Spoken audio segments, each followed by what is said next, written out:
Balik lagi bersama Miss Mega. Nah, untuk minggu ini kita belajar bahasa Indonesia. Mohon maaf ya, seharusnya minggu kemarin kita tatap muka ya. Tapi karena Miss Mega izin video ya, dan sekarang video lagi ya nak. Nah, sekarang kita masuk ke materi ya, masih tentang teks eksplanasi. Yuk kita belajar bersama. Yuna, kita belajar bagaimana sih menyusun teks eksplanasi yang benar dan baik. Nah, sebelum kita belajar menyusun teks eksplanasi yang baik, kita akan mengetahui dulu nih tujuannya apa untuk membuat sebuah teks eksplanasi. Nah, habis itu kalian harus tahu juga ya ciri-ciri dari teks eksplanasi. Selanjutnya baru kita membahas tentang menyusun teks eksplanasi. Sebelum kita menyusun teks eksplanasi, akankah lebih baiknya kita mengetahui nih nak, apa sih yang harus kalian lakukan untuk membuat suatu teks eksplanasi. Nah, kalian tuh harus tahu nih nak, apa sih tujuan teks eksplanasi. Nah, tujuan teks eksplanasi yang pertama adalah untuk menjelaskan fenomena yang terjadi atau alam maupun sosial.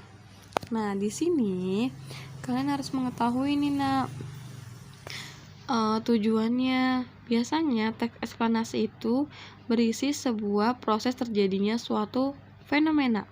Nah, fenomena di sini kalian jelaskan secara rinci mulai dari mengapa hal itu bisa terjadi hingga bagaimana hal itu bisa berlangsung.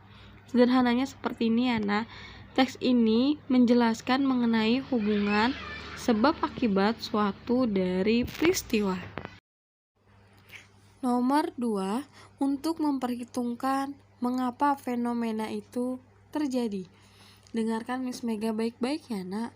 Tujuan teks eksplanasi di sini digunakan untuk memperhitungkan mengapa sesuatu menjadi seperti itu. Nah, teks eksplanasi lebih merupakan ke proses-proses terjadinya fenomena, bukan tentang sesuatu halnya. Contohnya, tujuan dari teks eksplanasi gempa bumi. Nah, gempa bumi adalah rujukan menjelaskan proses atau fenomena terjadinya suatu gempa bumi. Paham ya? Yang ketiga itu tentang penjelasan bagaimana terjadinya suatu fenomena. Nah, pada teks eksplanasi juga sebuah peristiwa timbul karena ada peristiwa lain sebelumnya, dan peristiwa tersebut mengakibatkan peristiwa yang lain sesudahnya. Mengerti? Jadi, peristiwa itu terjadi karena ada peristiwa yang sebelumnya ya nak. Contohnya itu kenapa terjadinya suatu banjir. Nah, banjir terjadi karena banyaknya orang-orang yang membuang sampah sembarangan di kali. Selain itu, tidak ada serapan untuk air karena banyaknya rumah-rumah yang dibangun di dekat kali. Seperti itu ya. Sekarang kita lanjut ke ciri-ciri dari teks eksplanasi. Miss Mega pernah jelaskan kepada kalian sebelumnya ya, di video sebelumnya. Nah, struktur teks eksplanasi ini ada berapa nak? Ada 3. Yang pertama itu ada apa? Pernyataan umum. Yang kedua ada penjelas.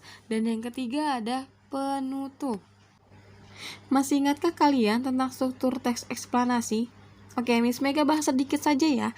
Yang pertama itu ada pernyataan umum. Pernyataan umum di sini adalah pembukaan. Apa itu pembukaan, Miss Mega? Pembukaan adalah untuk menjelaskan tentang fenomena alam yang terjadi. Yang kedua ada penjelasan. Nah, penjelasan di sini apa? Kalian menjelaskan secara rinci proses terjadinya peristiwa terjadi hingga akhir, hingga selesai. Nah, yang ketiga apa? Yang ketiga itu ada penutup. Nah, penutup ini adalah berisi kesimpulan suatu kejadian yang terjadi secara alami atau yang bersifat sosial, kultural maupun yang mengalami campur tangan dari manusia. Untuk yang kedua ada faktualnya, memuat informasi yang bersifat keilmuan. Memuat informasi faktual yaitu pernyataan yang berisi peristiwa berdasarkan fakta atau kejadian yang sebenarnya ya nak. Dan yang ketiga, memuat informasi berdasarkan fakta. Nah, di sini kalian membuat informasi-informasi harus sesuai dengan kenyataan. Tidak boleh opini, tetapi benar-benar terjadi adanya. Oke? Baru setelah itu, kalian harus paham ya nak, langkah-langkah menyusun teks eksplanasi yang baik dan benar. Setelah kita pahami tujuan dan ciri-cirinya ya, dengarkan baik-baik ya nak. Yang pertama itu harus mencari topik. Kalian di sini menentukan suatu fenomena peristiwa alam atau sosial ya nak. Misalnya saja, fenomena alamnya kalian ambil peristiwa alam yaitu gempa bumi. Nah, topiknya kalian sudah mendapatkannya nih. Topiknya apa nak? Topiknya tentang gempa bumi.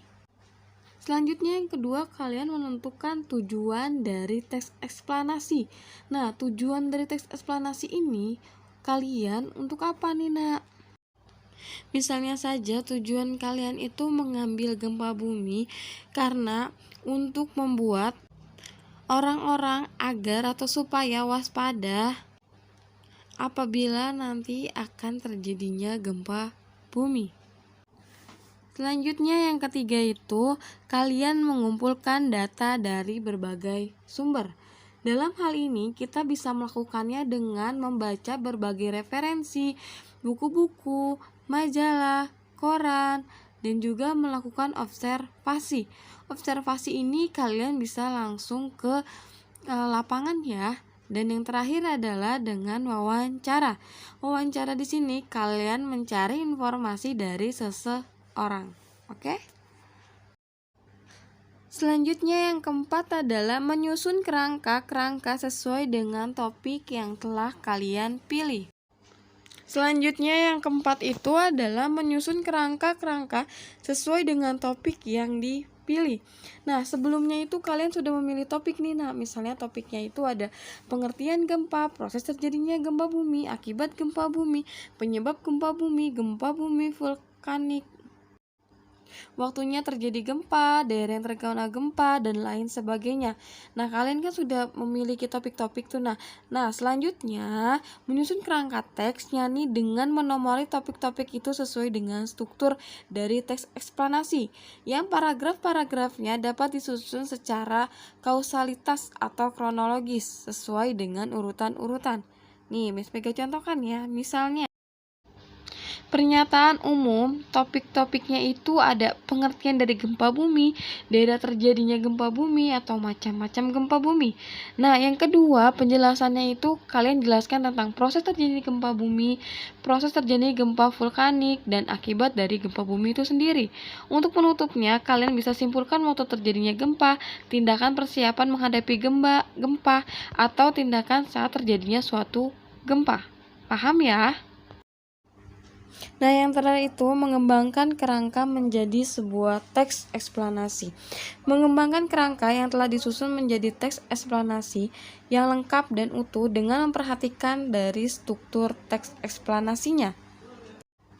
Nah, penjelasan yang terakhir itu yang kelima tentang mengembangkan kerangka menjadi sebuah teks eksplanasi.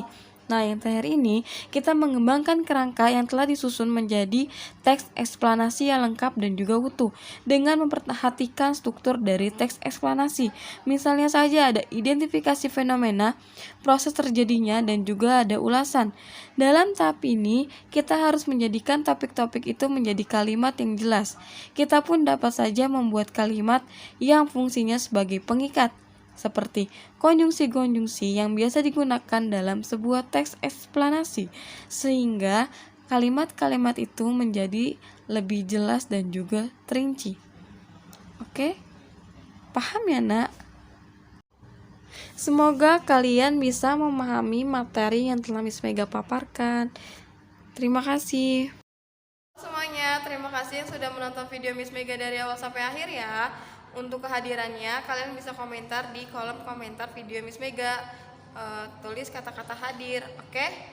Tugasnya, kalian bisa kerjakan buku paket bahasa Indonesia kalian di halaman 105 dan 106, nomor 1 dan nomor 2. Nomor 2-nya dari A sampai ya. Nah, untuk deadline-nya, kalian bisa kumpulkan sampai jam 5 sore ini ya. Jika kalian ada yang kurang mengerti atau kurang paham bisa WA langsung Miss Mega. Wassalamualaikum warahmatullahi wabarakatuh.